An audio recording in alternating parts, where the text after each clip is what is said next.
Good morning, all the students. How are you? And I hope that each and every student must be healthy, wealthy, fit, fine. Dear students, आज हम लोग फिर कल जहाँ पर छोड़े थे हम लोग फिर वहीं से आए हैं, लेकिन just before going ahead I would like to share one शेर of famous poet of India, that is what कि उसूलों पर ये जहाँ आ जाए तो टकराना ज़रूरी है। उसूलों पर ये जहाँ आ जाए तो टकराना ज़रूरी है, जो ज़िंदा हो तो फिर ज़िंदा नज़र आना ज़रूरी है। Then after one very beautiful quotation of doctor APJ Abdul Kalam I would like to share, and I hope that each and every student must think over those very items said by APJ Abdul Kalam, that is what small aim is a great crime. Small aim is a great crime. So each and every student must have high aim. Until and unless you fix your aim, you can never be intellectual, you can never be great. To be great, you will have to fix your aim, then after you can do something better in your life in accordance with the demand of your aim.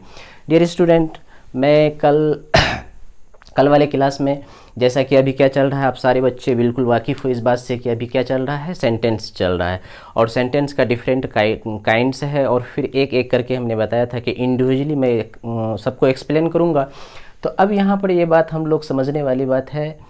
इस बात को देखो कि कल हमने बताया था कि काइंड्स और सेंटेंस, यानी सेंटेंस का काइंड। तो मेजर हमने बताया था कि जितने भी famous grammarian of the world है वो सेंटेंस को मेजर 5 काइंड्स में डिवाइड किया है, यानी इसका डिवीजन 5 काइंड्स में है। तो पहला क्या था, डिक्लेरेटिव सेंटेंस था, फिर दूसरा क्या था, इंटेरोगेटिव सेंटेंस था, तीसरा इम्पेरेटिव सेंटेंस, फिर चौथा एक्सक्लेमेटरी सेंटेंस, फिर पांचवा ऑप्टेटिव सेंटेंस। तो मैं डिक्लेरेटिव सेंटेंस को इन डिटेल पिछले वाले वीडियो में बता दिया हूँ। आज मैं इंटेरोगेटिव सेंटेंस का बात करूँगा।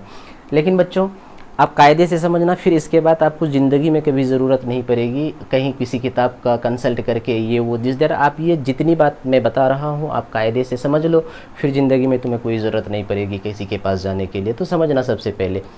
अब दूसरा वाला जो काइंड था व्हाट इज इंटेरोगेटिव सेंटेंस, यानी इंटेरोगेटिव सेंटेंस था। तो सबसे पहले मैं ये बता रहा हूँ कि आखिर भाई है क्या, what is interrogative sentence.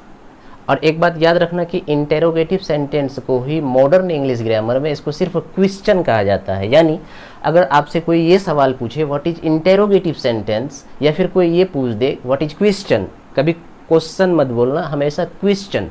Right pronunciation क्या है इनका, क्वेश्चन। तो चाहे आपको कोई ये पूछ दे कि व्हाट इज इंटेरोगेटिव सेंटेंस और व्हाट इज क्वेश्चन, तो दोनों का आंसर एक ही होगा। अब क्या है इंटेरोगेटिव सेंटेंस, क्या है क्वेश्चन, थोड़ा मैं हिंदी और उर्दू में भी बता दे रहा हूँ। इसको देखो, इंटेरोगेटिव सेंटेंस को हिंदी में प्रश्नवाचक वाक्य बोलते हैं और उर्दू में इसको सवालिया जुमला बोलते हैं, उर्दू में सवालिया जुमला बोलते हैं। तो अब इसको कायदे से समझना बिल्कुल बहुत ही सिंपल है। इसको अगर आप अभी समझ जा रहे हो तो इसका ये मतलब है कि तुमको you will not have to face any difficulty throughout your life. अब इसको कायदे से ये इसलिए समझना ज़रूरी है कि आप जब जनरल कंपटीशन एग्जामिनेशन का क्वेश्चन इंग्लिश पेपर का होता है और उससे जो नरेशन या फिर वॉइस या फिर दीगर चैप्टर से रिलेटेड इंटेरोगेशन वाली सवाल पूछा जाता है, तो आप देखोगे कि ये सारा इंटेरोगेटिव का अलग डिफरेंट तरह से बनता है। आप इसका नरेशन बनाएंगे तो जनरल रूल से हट करके इसके लिए स्पेशल रूल है।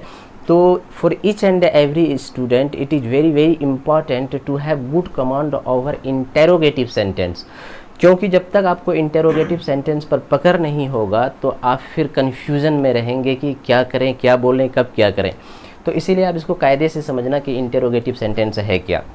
सबसे पहले बच्चे याद रखना, इंसानी ज़िंदगी है तो ज़िंदगी में हज़ारों सवालात आते हैं, हज़ारों क्वेश्चन आएंगे। कभी कभी कुछ सवाल ऐसे आपके लाइफ में आएंगे आप उनका जवाब जान रहे हैं और जान के भी आप उसका जवाब नहीं देते हैं। कुछ ऐसे सवाल हैं जिसका जवाब नहीं दिया जा सकता और कुछ ऐसा जवाब है सवाल है जिसका जवाब दिया जा सकता है। और कभी कभी ऐसे सवालात आते हैं जिसका जवाब आपको पता है लेकिन आपसे जवाब नहीं हो पाता। तो ये इंसानी ज़िंदगी में ऐसी कैफियत आती है और ऐसे हालात आते हैं, तो फिर वहाँ पे इंसान मजबूर होकर के कंप्रोमाइज़ करता है खुद से। तो अब इसको समझोगे कि इंटेरोगेटिव सेंटेंस आखिर है क्या, अच्छे से समझना सारे बच्चे। मैं प्रोमिस किया हूँ शुरू में और अभी भी मैं I am promising you all student that is what कि आप कायदे से इसको समझना अच्छे से, वेरी केयरफुल्ली। आपको कभी भी कोई तकलीफ़ या कोई दुश्वारी, कोई परेशानी नहीं होंगी इंटेरोगेटिव सेंटेंस से रिलेटेड। तो अब इस बात को समझना कि इंटेरोगेटिव सेंटेंस इससे किसको कहते हैं? तो हमेशा याद रखना, अगर मैं हिंदी में बोलूँ, ऐसा वाक्य जिससे सवाल पूछा जाता हो, ऐसा वाक्य जिससे सवाल पूछा जाता हो। इसी को मैं इंग्लिश में डिफाइन कर दिया हूँ कि the sentence which is used to ask question. The sentence यानी ऐसा वाक्य विच इज यूज्ड, जिसका इस्तेमाल होता है या किया जाता है, टू आस्क क्वेश्चन, सवाल पूछने के लिए, प्रश्न पूछने के लिए, कॉल्ड इंटेरोगेटिव सेंटेंस, उसी को इंटेरोगेटिव सेंटेंस कहते हैं या क्वेश्चन कहते हैं। हिंदी में भी लिख दिया हूँ, आप सारे बच्चे समझना इसको कि जिस वाक्य से प्रश्न या सवाल पूछा जाता है, प्रश्नवाचक वाक्य कहलाता है। तो अब इसको समझना, मैं एग्जाम्पल दिया हूँ, ये डे टू डे में इस्तेमाल होने वाला, मैं उम्मीद करता हूँ ये जितने सेंटेंसेस में दे रहा हूँ, यहाँ पर प्रोवाइड कर रहा हूँ, तो आप इसको डे टू डे लाइफ में आप बोलने की हैबिट डालेंगे। You each and every student must cultivate your habit, then after by degrees, after some month, after some years, you will be capable to express your views और express your emotions in English. And if you don't want, or if you are not ready to just cultivate your habit, then it will be very very tough task for you, then you can't speak English well. तो that is why in day to day life में जो sentence हम बोलते हैं, मैं उस तरह का एग्जाम्पल्स जानबूझ करके, यानी इंटेंशनली मैं इस तरह का सेंटेंस दे रहा हूँ ताकि आप इस सेंटेंस को प्रैक्टिस करो, बोलो, और प्रैक्टिस गिव्स यू परफेक्शन। तो अब यहाँ पर देखना बच्चे कि मैंने क्या बताया कि इंटेरोगेटिव सेंटेंस किसे कहते हैं? ऐसा सेंटेंस जिससे सवाल पूछा जाए। पिछले वाला वीडियो में, यानी फिर जो 6th वीडियो था, मैं उसमें डिक्लेरेटिव सेंटेंस के बारे में बताया था कि डिक्लेरेटिव सेंटेंस क्या होता है। डिक्लेरेटिव सेंटेंस के बारे में बताया था, जिससे हाँ या ना का पता चले तो उसे डिक्लेरेटिव सेंटेंस, यानी अफर्मेशन या निगेशन का पता चले तो उसे डिक्लेरेटिव सेंटेंस कहते हैं। तो दूसरा है ये इंटेरोगेटिव सेंटेंस, यानी ये 7th वीडियो है। जैसा कि आप सारे बच्चे जान रहे हो कि 6th वीडियो में मैं, आप जो बच्चे देख लिए होंगे तो उसको आज कायदे से बात समझ में आएगी। इसीलिए मैं बार बार रिक्वेस्ट करता हूं बच्चों से, आप जिस वीडियो जो मैं अपलोड कर रहा हूं, उस वीडियो को देखने से पहले जो उससे पहले वाला अपलोडेड वीडियोज़ है, आप उसको देखें तो बात समझ में आएगी, नहीं तो फिर आपके लिए दुश्वारी बनेगी। तो ये 7th वीडियो है, यानी 7th वीडियो में मैं इंटेरोगेटिव सेंटेंस के बारे में बता रहा हूँ। आप समझ गए कि इंटेरोगेटिव सेंटेंस किसको कहते हैं? सिंपल माइंड में याद रखना सिर्फ कि ऐसा वाक्य, ऐसा सेंटेंस जिससे सवाल किया जाए, यानी जिससे सवाल पूछा जाए, उसे इंट्रोगेटिव सेंटेंस कहेंगे। एग्जाम्पल अब देखते हैं हम लोग। जैसे देखो बच्चे, यहाँ पर लिखा हुआ है कि do you recognise him, do you recognise him, क्या आप उसे पहचानते हैं? डू यू रिकग्नाइज हिम, क्या आप उसे पहचानते हैं? बताओ ये सवाल है या नहीं है? बिल्कुल सवाल है। फिर उसके बाद बोलेंगे कि हैव यू टेकन ब्रेकफास्ट, क्या आप नाश्ता कर लिए हैं? ये भी सवाल है कि किसी को पूछ रहे हैं कि आप नाश्ता कर चुके हैं या नाश्ता कर लिए हैं। अब अगला वाला देखें कि डिड इंडिया गेट फ्रीडम इन 1947, क्या भारत को 1947 में आज़ादी मिली? आप सवाल पूछ रहे हैं क्या भारत को 1947 में आज़ादी मिली? तो ये एक सवाल है। फिर आगे देखो, are you going to Patna, क्या आप पटना जा रहे हो? ये भी एक सवाल है। उसके बाद है कि कैन यू स्पीक इंग्लिश, क्या आप अंग्रेजी बोल सकते हैं? ये भी सवाल है। तो पता ये चल रहा है कि ये वाक्यों को पढ़ने के बाद ये पता चलता है कि ये सारे जितने सेंटेंसेस हैं, इससे सवाल पूछा जा रहा है। और अभी मैंने क्या बताया कि ऐसा सेंटेंस जिससे सवाल पूछा जाएगा उसे क्या कहेंगे? इंटेरोगेटिव सेंटेंस कहेंगे। अब कुछ सेंटेंसेस इधर है जो डे टू डे में हम लोग इस्तेमाल करते हैं। अब अच्छे से देखो क्या लिखा हुआ, हु आर यू, आप कौन हैं? एक सवाल है, आप क्या हैं, आप कौन हैं? अब देखो हुम डू यू लाइक, आप किसे पसंद करते हैं? ये सवाल है। कोई कह रहा है आपको, आप किसे पसंद करते हैं? मम्मी को पसंद करते हैं, पापा को पसंद करते हैं, भाई को पसंद करते हैं, कोई लीडर को पसंद करते हैं। तो हुम डू यू लाइक, आप किसे पसंद करते हैं? तो ये भी सवाल है। आगे देखो, उसके बाद है व्हाट इज योर नेम, आपका नाम क्या है? ये भी आपसे कोई प्रश्न या सवाल कर रहा है कि व्हाट इज योर नेम, आपका नाम क्या है? फिर उसके बाद है कि where do you live in, आप कहाँ रहते हो या आप कहाँ रहते हैं? ये भी सवाल है। व्हाट इज हिज और हर क्वालिफिकेशन, कोई लड़का हो, लड़का या लड़की, उसकी क्वालिफिकेशन के बारे में कह रहा है कि अगर कोई लड़का है तो what is his qualification, what is his qualification. अगर कोई लड़की है तो व्हाट इज हर क्वालिफिकेशन, यानी वो लड़की या वो लड़का कितना पढ़ा लिखा है, या वो लड़की कितनी पढ़ी लिखी है, वो लड़का कितना पढ़ा लिखा है। आगे देखो फिर क्या है कि which university do you read in, आप किस यूनिवर्सिटी में पढ़ाई करते हैं, आप किस यूनिवर्सिटी में आप पढ़ते हैं या पढ़ाई करते हैं। अब देखो बच्चों, ये जितने सेंटेंसेस यहाँ पर है, एक ये साइड पे और एक साइड पे, आप देखो सारे सेंटेंस देखो, सबसे सवाल पूछा जा रहा है, सारा सेंटेंस सवाल पूछ रहा है। तो ये सारा सेंटेंस का जो इस्तेमाल हुआ है सवाल करने के लिए, सवाल पूछने के लिए।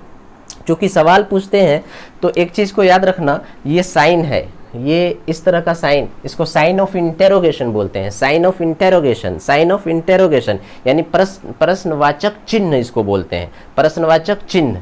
तो ये क्योंकि प्रश्नवाचक चिन्ह सिर्फ इंटेरोगेटिव सेंटेंस के आखिर में लगाते हैं, साइन ऑफ इंटेरोगेशन सिर्फ इंटेरोगेटिव सेंटेंस के आखिर में लगाते हैं, इसमें फुल स्टॉप नहीं लगाते हैं। इससे पहले जो डिक्लेरेटिव सेंटेंस बताया था वहाँ पर देखना कि सारा सेंटेंसेस के आखिर में फुल स्टॉप का इस्तेमाल किया गया। ये बात को you must keep in your brain that कि each and every interrogative sentence ending with sign of interrogation, और साइन ऑफ इंटेरोगेशन आप नहीं लगाओगे तो ये रिटन फॉर्म में गलत हो जाएगा। तो अब एक सवाल ये है बच्चे, ध्यान से सुनना कि इधर मैंने जितना सा सेंटेंसेस है और इधर जितना सेंटेंस है, सारे सेंटेंसेस का इस्तेमाल सिर्फ और सिर्फ सवाल करने के लिए किया गया है। तो पता ये चला कि हम इस नतीजे पर पहुंच रहे हैं कि कोई भी सेंटेंस दुनिया का कोई भी sentence, any sentence in the world that is used to ask a question that would be supposed to be in the group of interrogative sentence, यानी दुनिया का कोई भी वाक्य जिससे सवाल पूछा जा रहा है तो समझना कि वो इंटेरोगेटिव सेंटेंस है। अब सवाल आता है कि अब इधर देखो कि do you recognise him, have you taken breakfast, ये जितना सेंटेंस है इस साइड में और इस साइड में जितना सेंटेंसेस है, अब देखना इस बात को कि कुछ ऐसे सवाल होंगे, कुछ ऐसे प्रश्न होंगे जिसका जवाब सिर्फ हाँ या ना बोलने से उसका जवाब मिल जाता, क्योंकि सवाल है तो जवाब होगा। तो लेकिन कुछ ऐसे सवालात होंगे यानी कुछ ऐसे इंटेरोगेटिव सेंटेंसेस होंगे जिसका जवाब आप हाँ या ना में दे सकते हैं, लेकिन कुछ ऐसे सवाल होते हैं जिसका जवाब आप हाँ या ना में नहीं दे सकते हैं। आपको पूरे डिजायर्ड इन्फॉर्मेशन आपको प्रोवाइड करना होगा, आपको पूरा बोलना होगा। जैसे अगर हमसे कोई पूछे कि डू यू रिकॉग्नाइज हिम, क्या आप उसको पहचानते हो, अगर आप पहचानते हैं तो आप बोलेंगे हाँ, अगर नहीं पहचानते हैं बोलेंगे नहीं। तो ये ऐसे सवालात हैं जिनका जवाब हाँ या ना में दिया जा सकता है, लेकिन इस साइड का जितना भी सेंटेंसेस है इसका जवाब हाँ या ना में नहीं दिया जा सकता। It can never be answered in yes और नो। अभी देखना एग्जांपल, और ये क्योंकि ये कैरेक्टरिस्टिक्स है इंटरोगेटिव सेंटेंस का कि कुछ ऐसे सेंटेंसेस होते हैं जिसका जवाब हाँ या ना में नहीं दिया जा सकता है और कुछ ऐसा है जिसका जवाब हाँ या ना में दिया जा सकता है। तो इस कैरेक्टरिस्टिक्स के आधार पर ग्रामेरियन ने इंटरोगेटिव सेंटेंस को टू पार्ट्स में डिवाइड कर दिया, यानी टू पार्ट्स में इसको बाइफर्केशन कर दिया, डिवीजन कर दिया, और जिसका जवाब हाँ या ना में दिया जा सकता है तो इस कैटेगरी का नाम रखा यस नो क्वेश्चन या यस नो इंटरोगेटिव सेंटेंस, और जिसका जवाब हाँ या ना में नहीं दिया जा सकता है उसको एक कैटेगरी में रखा जिसका नाम है WH क्वेश्चन। तो आप इधर देखना गौर से सारे बच्चे, डू यू रिकॉग्नाइज हिम, इसका हिंदी आप लोग, जो बच्चा हिंदी नहीं जान रहे हो वो बच्चे हिंदी लिख लो, मैं हिंदी नहीं लिखूंगा, सिर्फ बोलते जा रहा हूँ। So many sentence I can speak related to interrogative sentence, that is why most of the sentence would be spoken by me here, that is used in day to day life. So I personally request you each and every student that whatever I am just going to speak,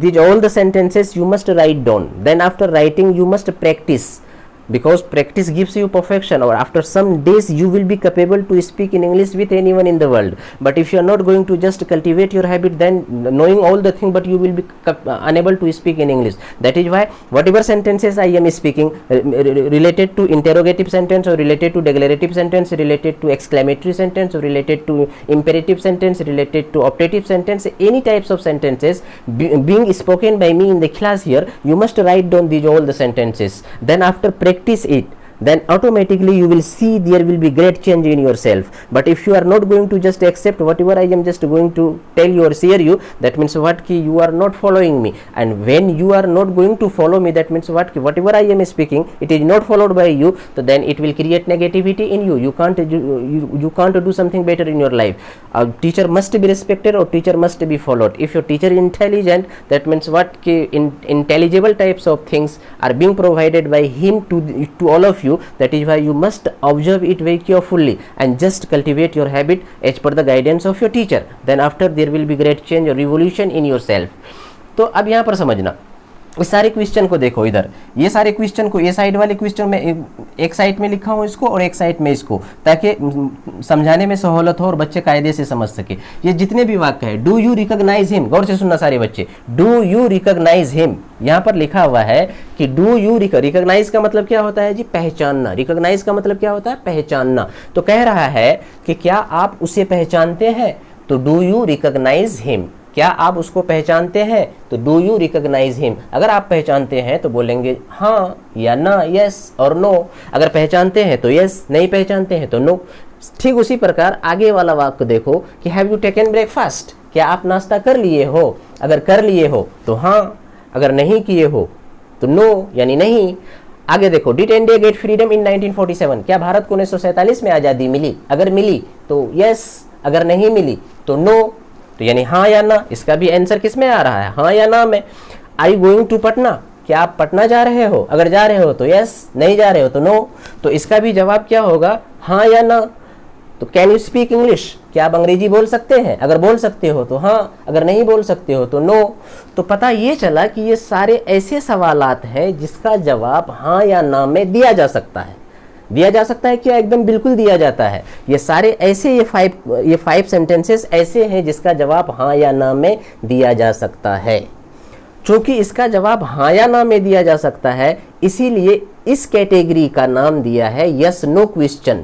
और yes no question किसको कहेंगे कि the interrogative sentence. हालांकि ये भी interrogative sentence है, ये भी इंटेरोगेटिव सेंटेंस है, लेकिन ये ऐसा इंटेरोगेटिव सेंटेंस है जिसका जवाब हाँ या ना में दिया जा सकता है। और ये ऐसा इंटेरोगेटिव सेंटेंस है जिसका जवाब हाँ या ना में नहीं दिया जा सकता है। चूंकि नहीं दिया जा सकता है, इसीलिए इसका नाम रखा WH क्वेश्चन। तो अभी मैं बात में आता हूं कि इंटेरोगेटिव सेंटेंस को 2 पार्ट्स में डिवाइड कर दिया गया है। एक का नाम यस नो क्वेश्चन है, एक का नाम WH क्वेश्चन है। लेकिन उससे पहले मैं इन सेंटेंस को बताता हूं। आप सारे बच्चे भी देखो, एहसास होगा कि सर क्या बता रहे हैं। आप इसको बिल्कुल इसी अंदाज में सीख लो, और फिर अपने छोटे भाई होंगे या फिर तुम्हारे स्टूडेंट होंगे in future, if you be teacher, तो your student must be taught in the same style, because there is nothing more than this. Whatever I am providing you, it is more than enough. तो throughout your lifetime you must be practical over those very items shared by me or delivered by me here in the class।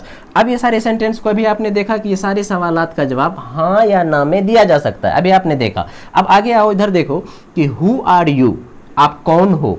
अब बताओ तुम ही लोग कि who are you, आप कौन हो, क्या इसका जवाब हाँ या ना में दिया जा सकता है।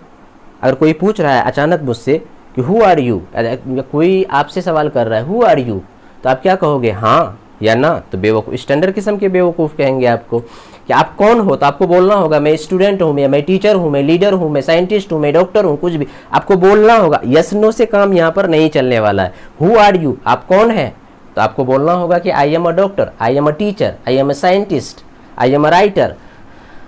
अब इसका जवाब हाँ या ना में नहीं दिया जा सकता है। और इधर वाला का क्या देखिए, उसका जवाब हाँ या ना में दिया जा सकता था कि डू यू रिकॉग्नाइज हिम, क्या आप उसको पहचानते हैं, तो यस। लेकिन हु आर यू, तुम कौन हो, अगर बोलेंगे यस तो बेवकूफ़ कहेगा लोग ना कि हु आर यू, तुम कौन हो, वो बोल रहा है यस, ऐसा कभी नहीं हो सकता है। उसके बाद हुम डू यू लाइक, आप किसे पसंद करते हैं, तो इसका जवाब क्या होगा, हाँ या ना, कभी नहीं हो सकता है। हुम डू यू लाइक, आप किसे पसंद करते हैं, तो आप उस बंदा का नाम बोलना होगा कि मैं XYZ को पसंद करता हूँ। हुम डू यू लाइक, तो बोलना होगा I like my mother, I like my father, I like my friends. उसी तरीके से व्हाट इज योर नेम। अब देखो ये भी एक सवाल है या नहीं है। सबसे पहले ये क्लियर करो कि ये इंटेरोगेटिव सेंटेंस है या नहीं है। तो हम लोगों ने क्या सीखा कि जिस वाक्य से सवाल पूछा जाता है, जिस वाक्य से प्रश्न पूछा जाता है, यानी the sentence which is used to ask questions is called interrogative sentence. यानी जिससे सवाल पूछा जाता है उसको इंटेरोगेटिव सेंटेंस है। तो इस पैमाने पर आप इसे नापो तो लो, देखो कि ये है whether it is interrogative sentence और not. If not then why not, if yes then why। तो now just ask a question कि what is your name। अब इससे पता चल रहा है what is your name, आपका नाम क्या है, तो पता चल रहा है भाई इससे सवाल किया जा रहा है। तो what is your name, आपका नाम क्या है। तो कोई दुनिया का कोई भी स्टूपिड आदमी, कोई भी बेवकूफ़ इंसान ये कभी नहीं बोलेगा, अगर उसको पूछेगा what is your name, वो बोलेगा हाँ। आपको अगर मैं पूछूं what's your name, आप बोलोगे नो या यस या हाँ, तो बेवकूफ़ कहेंगे आपको। ऐसा इसका जवाब हाँ या ना में दिया ही नहीं जा सकता। It can never be answered in yes और नो। तो व्हाट इज योर नेम, आपका नाम क्या है, तो आपको बोलना होगा, क्या बोलना होगा कि माई name is XYZ, my name is AR Babul, my name is कुछ भी जो नाम है आपका वो बोलो कि व्हाट्स योर नेम, तो my name is Mister Rahul. What's your name, my name is XYZ। What's your name, my name is Mister Tanha. Anything you can speak, whatever name you possess. After that see this very sentence, इस सेंटेंस को देखो कि where do you live in, आप कहाँ रहते हो। आप बताओ तो इससे सवाल है या नहीं है, बिल्कुल ये सवाल पूछा जा रहा है कि आप कहाँ रहते हो। आप कहाँ रहते हो, तो अंग्रेजी में बोलेंगे where do you live in, where do you live in, where do you live, 50 बार बोलो, इसको प्रैक्टिस करना सारे बच्चे, where do you live in, आप कहाँ रहते हो। तो पता ये चला कि इससे भी तो सवाल पूछा जा रहा है, तो अब आपको बोलना होगा पूर्णिया में रहते हैं, पटना में रहते हैं, लंदन में रहते हैं, दिल्ली में रहते हैं, जहाँ पर भी रहते हैं, तो आपको बोलना होगा कि I live in Patna, I live in Delhi, I live in America.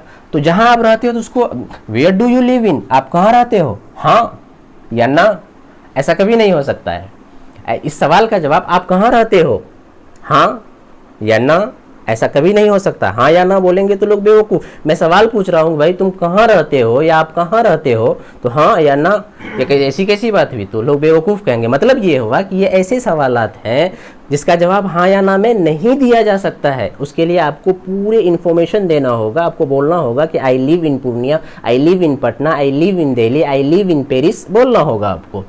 तो पता ये चला कि ये ऐसा सेंटेंस है जिसका जवाब हाँ या ना में नहीं दिया जा सकता है, और जवाब देने के लिए आपको पूरे डिजायर्ड इन्फॉर्मेशन प्रोवाइड करना होगा। यानी वो सवाल करने वाले जो पूछ रहे हैं तो उसकी ख्वाहिश क्या है, वो क्या जानना चाहता है, उस इन्फॉर्मेशन को डिजायर्ड इन्फॉर्मेशन बोलते हैं। और आपको जिससे सवाल किया जा रहा है उस बंदा को डिजायर्ड इन्फॉर्मेशन प्रोवाइड करना होगा उसका जवाब के लिए। जैसे where do you live in, तो आई लिव इन पटना। अच्छा, आगे देखो कि व्हाट इज हिज और हर क्वालिफिकेशन, व्हाट इज हिज और हर क्वालिफिकेशन। अगर लड़की है तो वो कितनी पढ़ी लिखी है या उसकी क्वालिफिकेशन क्या है। अगर लड़का है तो लड़का कितना पढ़ा लिखा है या वो कितना पढ़ा लिखा है। अब बोलो, ये सवाल है ना कि लड़की कितनी पढ़ी लिखी है, ये सवाल अगर बोलेंगे लड़की कितनी पढ़ी लिखी है, हाँ या ना, ऐसा तो नहीं कह रहा है कि क्या लड़की पढ़ी लिखी है। अगर ऐसा रहता कि क्या लड़की पढ़ी लिखी है, इज द गर्ल एजुकेटेड, तब ये एक कैटेगरी में आ जाता। लेकिन यहाँ पर ये नहीं पूछ रहा है कि क्या लड़की पढ़ी लिखी है, बल्कि ये पूछा जा रहा है कि लड़की का क्वालिफिकेशन क्या है। यानी सवाल करने वाले ये जानना चाह रहा है कि लड़की इंटर पास है या लड़की ग्रेजुएट है या लड़की पोस्ट ग्रेजुएट है या लड़की पीएचडी होल्डर है, वो जानना चाह रहा है। तो वो इन्फॉर्मेशन उस बंदा के लिए डिजायर्ड इन्फॉर्मेशन है। तो इसीलिए जिससे सवाल किया जा रहा है उस बंदा को डिजायर्ड इन्फॉर्मेशन प्रोवाइड करना होगा इस तरह के सवालात का जवाब देने के लिए।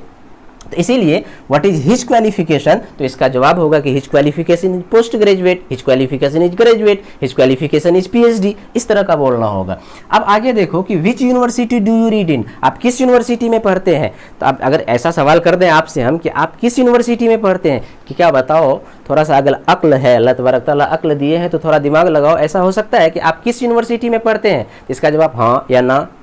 तो बिल्कुल क्या बैल बोलेंगे उस ऐसे बच्चों को कि आप किस यूनिवर्सिटी में पढ़ रहे हो या पढ़ते हो, हाँ या ना, इसका जवाब ऐसा नहीं हो सकता। उसको बोलना होगा आई रीड इन फला XYZ यूनिवर्सिटी, उसको बोलना होगा आई रीड इन या I study in JNU university.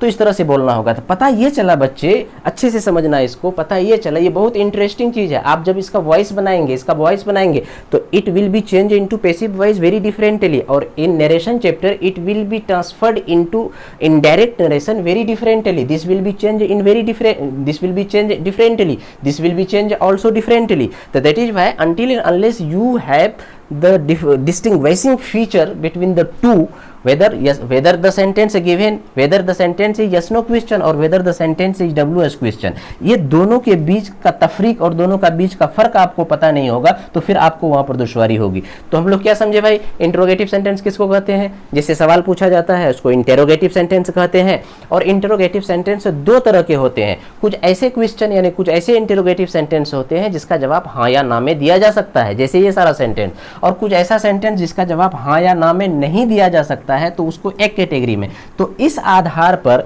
कि कुछ ऐसे सवाल, कुछ ऐसे क्वेश्चन इंटेरोगेटिव सेंटेंस होते हैं जिसका जवाब हाँ या ना में दिया जाएगा और कुछ ऐसा है जिसका जवाब हाँ या ना में नहीं दिया जाएगा।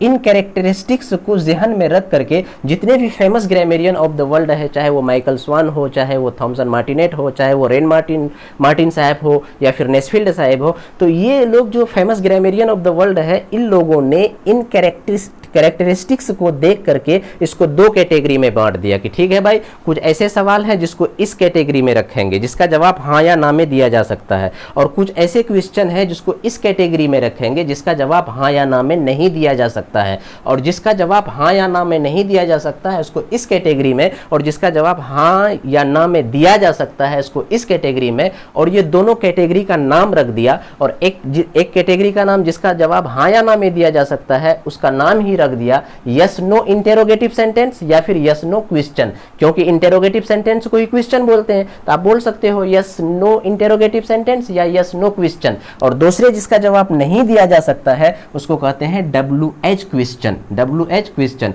तो अब हम लोग समझते हैं कि क्या होता है यस नो क्वेश्चन और क्या होता है WH क्वेश्चन। यहाँ हम लोग सारी बात को समझ गए हैं, और जितनी बात को मैं अभी हिंदी में बोला, इंग्लिश में बोला, उसी बात को मैं लैंग्वेज में लिख दिया हूँ यहाँ पर। आप इसको याद कर लेना, क्यों कि कभी कभी एग्जाम में या फिर कोई टीचर या फिर कोई अच्छे जानकार तुमसे पूछेंगे, वो जानना चाहेंगे whether you have the student standing before him, before any teacher, he may ask you question that कि now tell me the difference between yes no question और WH question, because until and unless you have clear cut concept or clear cut distinguishing feature between the two, you can never just make the sentences whether it may be transferred into narration, indirect narration or passive voice differently or not. If you have good command over this very yes no question and over this very WH question, then after very easily you can transfer the sentences in narration chapter or in voice.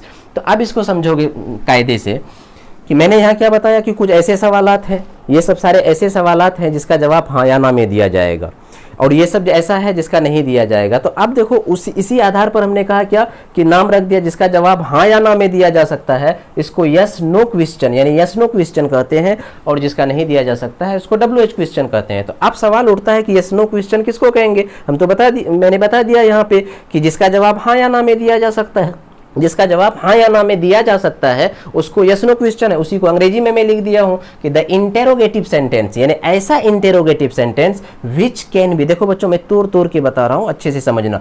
The interrogative sentence, ऐसा interrogative sentence which can be answered, जिसका जवाब दिया जा सकता है in yes और no, चाहे तो हाँ या चाहे तो ना में, is called yes no question. ऐसे सेंटेंस को यस नो क्वेश्चन का, फिर समझना, ऐसा इंटेरोगेटिव सेंटेंस जिसका जवाब हाँ या ना में दिया जा सकता है, ऐसे इंटेरोगेटिव सेंटेंस को यस नो क्वेश्चन कहते हैं। अब इसका एग्जांपल देखो जी, can you speak English fluently. अब देखो जी मैं यहाँ थोड़ा सा ये कैन को कैन नहीं बोल रहा हूँ, मैं कैन बोल रहा हूँ, तो आप लोग भी ऐसे प्रैक्टिस करो। मैं जो बोल रहा हूँ whatever pronunciation I am providing और whatever pronunciation I am just observing और following, the same pronunciation must be observed by you student, because whatever sentences और whatever words I speak on the basis of Oxford advance learners dictionary, that is suppose to be the best pronunciation dictionary, and that must be whatever style I follow, the complete style must be followed by you. Inshallah you will not have to face any difficulty at the time of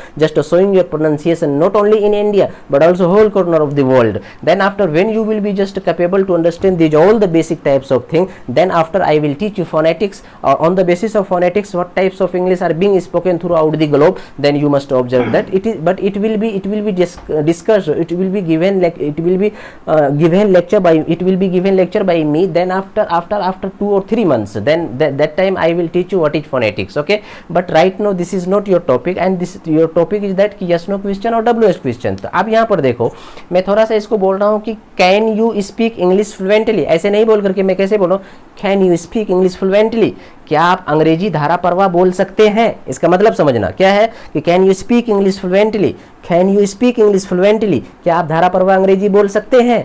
तो आप बताओ जी, अब कोई तुमसे सवाल कर रहा है क्या आप धारा प्रवाह अंग्रेजी बोल सकते हैं, अगर बोल सकते हैं तो बोलेंगे हाँ या ना।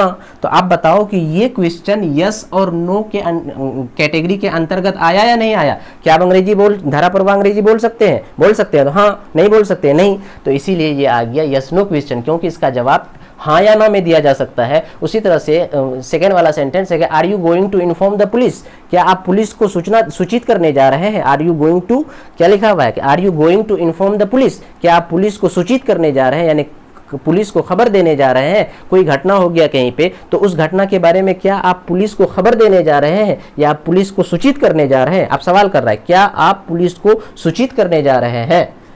तो इसका अगर जा रहे हैं तो आप बोलेंगे हाँ, नहीं जा रहे हैं तो बोलेंगे नहीं। तो पता चला कि इसका भी जवाब हाँ, ये सवाल ये ऐसा इंटेरोगेटिव सेंटेंस है जिसका जवाब हाँ या ना में दिया जा सकता है, इसीलिए ये भी इसी कैटेगरी में आ गया। फिर आगे देखो कि does she read in Oxford university, क्या कोई लड़की है, कह रहा है कि does she read in Oxford university, क्या वो ऑक्सफोर्ड यूनिवर्सिटी में पढ़ाई करती है, अगर करती है तो हाँ, अगर नहीं करती है तो नहीं। तो पता चला ये भी सेंटेंस इस कैटेगरी में आ गया। और आगे देखो मे आई कम इन सर, क्या मैं अंदर आ सकता हूं सर, आप सवाल पूछ क्या मैं अंदर आ सकता हूं, तो अगला वाला बंदा कहे अगर उसका मन कर रहा है कि हाँ इसको आने दें या ना आने दें, आप कह रहे हो कि मे आई कम इन सर, तो वो पूछ सकता है, तुमको कह सकता है कि यस तो तुम अंदर आओगे, बोलेगा नहीं नो तो तुम अंदर नहीं। तो पता चला कि इसका भी जवाब हाँ या ना में दिया जा सकता है। That is why the 4 sentences are suppose to be in the group of yes no question, इसीलिए इसको ये चारों सेंटेंस यस नो क्वेश्चन के कैटेगरी में आएगा। अब आगे देखो WH क्वेश्चन क्या होता है। अब यहाँ क्या लिखा भाई कि the interrogative sentence which can't be answered, just इसका वाइस वर्सा ऑपोजिट कि the interrogative sentence which can't be answered, कायदे से समझना, द इंटेरोगेटिव सेंटेंस ऐसा interrogative sentence which can't be answered जिसका जवाब नहीं दिया जा सकता है इन यस नो, यानी हाँ या ना में, यानी यस और नो में जिसका जवाब नहीं, इधर क्या था जिसका जवाब दिया जा सकता है, इधर क्या है जिसका जवाब हाँ या ना में नहीं दिया जा सकता है, इज कॉल्ड WH क्वेश्चन, उसको WH क्वेश्चन कहेंगे। और इसका क्या, इसके अलावा क्या है, बहुत ही इम्पोर्टेंट ये कम्युनिकेटिव इंग्लिश ग्रामर है, एक बहुत अच्छी किताब है, जॉफ्री लीच और जॉन स्वार्टिक लिखा है, 5-6 प्रोफेसर मिल के लिखे हैं ये किताब है, बहुत it is suppose to be the best grammar book in the modern age. तो इस किताब में एक बात लिखी इन्होंने, मैं on the basis of this very book I am just sharing my knowledge to all of you. इसमें एक बात ये लिखा है, ठीक है भाई ऐसा सवाल जिसका जवाब हाँ या ना में नहीं दिया जा सकता है, लेकिन एक बात और जो इम्पोर्टेंट है वो क्या है कि फॉर इट्स आंसर, यानी इस तरह के सवालात का, यानी इस तरह के इंटेरोगेटिव सेंटेंस का जवाब देने के लिए, यानी फॉर इट्स आंसर इसका जवाब देने के लिए one has to provide desired information. एक आदमी यानी जिस बंदा से सवाल किया जा रहा है उस बंदा को डिजायर्ड इन्फॉर्मेशन देना होगा, प्रोवाइड करना होगा। जैसे डिजायर्ड इन्फॉर्मेशन क्या हुआ, मैं कह रहा हूं कि आपका क्वालिफिकेशन क्या है, मैं सवाल करने वाला, ये कोई बंदा है, इससे मैं सवाल कर रहा हूं कि आपका क्वालिफिकेशन क्या है, तो मैं सवाल करने वाला और ये जवाब देने वाला, और मैं चाहता हूं कि ये बताए कि ये MA किया हुआ है या PhD किया हुआ है, तो वो MA या PhD मेरे लिए डिजायर्ड इन्फॉर्मेशन हो गया। और जिस बंदा से सवाल किया जा रहा है उस बंदा को वो डिजायर्ड इन्फॉर्मेशन देना होगा, यानी यस और नो से काम नहीं चलेगा, उसको बोलना होगा। अगर कोई पूछ दे व्हाट इज योर क्वालिफिकेशन, तो उसको बोलना होगा कि I am post graduate in English, I am PhD in English. तो ये I am PhD in English ये डिजायर्ड इन्फॉर्मेशन हो गया। ये इन्फॉर्मेशन जिससे सवाल किया जा रहा है उस बंदा को देना होगा जो सवाल किया था। तो इसीलिए क्या कहा कि फॉर इट्स आंसर, इसका जवाब के लिए one has to provide desired information, उसको डिजायर्ड इन्फॉर्मेशन प्रोवाइड करना पड़ता है। जैसे ये सब एग्जांपल देखें, व्हाट आर यू ईटिंग, आप क्या खा रहे हैं, इसका जवाब हाँ या ना में नहीं होगा। मान लो कि वो बनाना खा रहा है तो उसको बोलना होगा कि आई एम ईटिंग बनाना। अब ये आई एम ईटिंग अ बनाना, अगर पूछेगा व्हाट इज योर नेम, आपका नाम क्या है, तो हाँ या ना में काम नहीं चलेगा, उसको बोलना होगा माई नेम इज XYZ। तो व्हाट इज योर नेम, आपका नाम क्या है, तो हाँ या ना में काम नहीं चलेगा, उसको बोलना होगा my name is XYZ। Where do you live in, आप कहाँ रहते हैं, तो उसको बोलना होगा, हाँ या ना नहीं बोलेगा, वो बोलेगा आई लिव इन पटना। तो पता चला कि इसका जवाब हाँ या ना में नहीं दिया जा सकता, इसके लिए आपको डिजायर्ड इन्फॉर्मेशन देना होगा। फिर आखिरी सेंटेंस है कि ये सेकेंड लास्ट सेंटेंस है कि why are you so sad today, आप इतना उदास क्यों है। देखो इसको बोलना बच्चे, सारे बच्चे डे टू डे लाइफ में बोलना, why are you so sad today, आप इतना नाराज, इतना उदास क्यों है, आप इतना गमगीन क्यों है। तो आप उसको ये नहीं बोलेगा कि हाँ या ना, वो बोलना होगा कि I have some problem that is why I am sad today, मेरे साथ कुछ प्रॉब्लम है इसीलिए आज मैं गमगीन या उदास हूँ। तो पता चला कि इसका भी जवाब हाँ या ना में नहीं दिया जा सकता है, बल्कि डिजायर्ड इन्फॉर्मेशन प्रोवाइड करना होगा। और आखिर सेंटेंस है कि whom is she talking to, वो किससे बात कर रही है, whom is she talking to, whom is she talking to, whom is she talking to, वो किससे बात कर रही है। तो पता ये चला बच्चे ये ऐसे सवाल whom is she talking to, वो किससे बात कर रही है, तो इसका जवाब हाँ या ना में नहीं आएगा। इसके लिए बोलना होगा कि she is talking to her father, she is talking to her father, वो अपने पापा से बात कर रही है। तो पता ये चला बच्चे कि इंटेरोगेटिव, आप देखो मैं इसको बिल्कुल समराइज करता हूँ वेरी फास्ट में, आप ध्यान से सुनना कि इंटेरोगेटिव सेंटेंस किसको कहते हैं, ऐसा सेंटेंस जिसका इस्तेमाल सवाल पूछने के लिए किया जाता है उसको क्या कहते हैं, इंटेरोगेटिव सेंटेंस कहते हैं। और इंटेरोगेट कुछ ऐसे सवाल होते हैं जिसका जवाब हाँ या ना में दिया जा सकता है, और कुछ ऐसे सवाल होता है जिसका जवाब हाँ या ना में नहीं दिया जा सकता है। इसीलिए ग्रामरियन ने इंटेरोगेटिव सेंटेंस को दो कैटेगरी में बांटा। एक का नाम रखा यस नो क्वेश्चन, एक का नाम रखा WH question. Yes no question इसलिए कहते हैं कि इसका जवाब हाँ या ना में दिया जा सकता है, और WH क्वेश्चन को WH क्वेश्चन इसलिए कहते हैं कि इसका जवाब हाँ या ना में नहीं दिया जा सकता है, और इसके जवाब के लिए जिस बंदा से सवाल किया जा रहा है उसको डिजायर्ड इन्फॉर्मेशन प्रोवाइड करना पड़ता है। एंड आई होप दैट कि each and everything is very very intelligible और very very clear cut to all of you, and I hope that कि again and again you must keep on watching this very video. तो each and every problem of yours will be deleted after some days. With this I am just going to conclude the video of today. Dear student, one information each and every student की, सारे बच्चे ये ध्यान में रखना कि अभी तक कितना वीडियोस हम लोगों का हो गया जी, 7 यानी 7 वीडियोस हो गया। तो से मतलब आज वाला वीडियो जो है ये 7th वीडियो, और सारे बच्चे जान रहे हो कि इस चैनल का नाम क्या है, ऑक्सफोर्ड यूनियन इंग्लिश। सारे बच्चे से मैं फिर से once again I am just going to request you each and every student, whatever possible time for you, whatever may be possibility on your part, you must subscribe and share the channel, because until and unless you are just doing these types of things, the best thing would be completely unable to reach those very destination for which intention I am making this। तो इसीलिए सारे बच्चे से मेरा request है कि आप ज़्यादा से ज़्यादा इसको शेयर करें और ज़्यादा से ज़्यादा सब्सक्राइब करें, और अपने दोस्तों को, जो बच्चे, बहुत सारे ऐसे बच्चे हैं जो अंग्रेजी में बहुत ज़्यादा कुछ सीखना चाह रहे हैं, they want to be scholar of English language, but they are not just getting the right thing. But whatever I am just providing through my YouTube channel, that is Oxford Union English. I hope that in future so many videos will be uploaded, and all the videos will be very very beneficial to all of you. That is why once again I am just share one quotation from APJ Abdul Kalam, that is what कि small aim is a great crime, small aim is a great crime, your aim must be high, until and unless fix your aim you are completely just like rudderless boat. So each and every student in your lifetime you must have fixed aim, and as per your aim or according to your aim you must work to just achieve your target. Until and unless you fix your target, you will be never able to just do whatever the desired information, the desired thing, the desired level your aim just needs. That is why each and every student must fix your aim.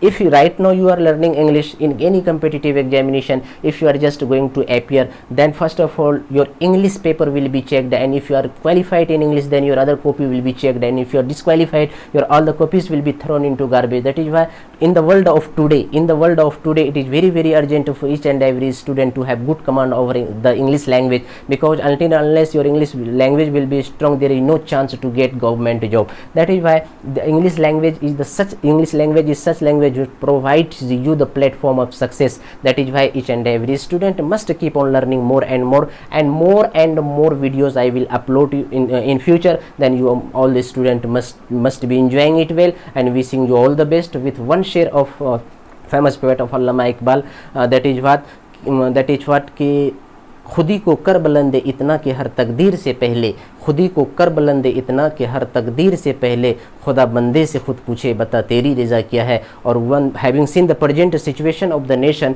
One share I would like to just share with all of you, you must think over those very over the share. That is what you must think that the poet has just drawn the figure of the present situation of the nation. That is what कि each and every time you must be thinking that कि what is the present situation of the nation, what is the political situation, what is the economic situation of the nation. That is why the poet has said very beautifully that कि ना तेरा है ना मेरा है ये हिंदुस्तान सबका है, ना तेरा है ना मेरा है ये हिंदुस्तान सबका है, नहीं समझी गई ये बात तो नुकसान सबका है. Thank you very much. Hope you and wishing you all the best, all of you.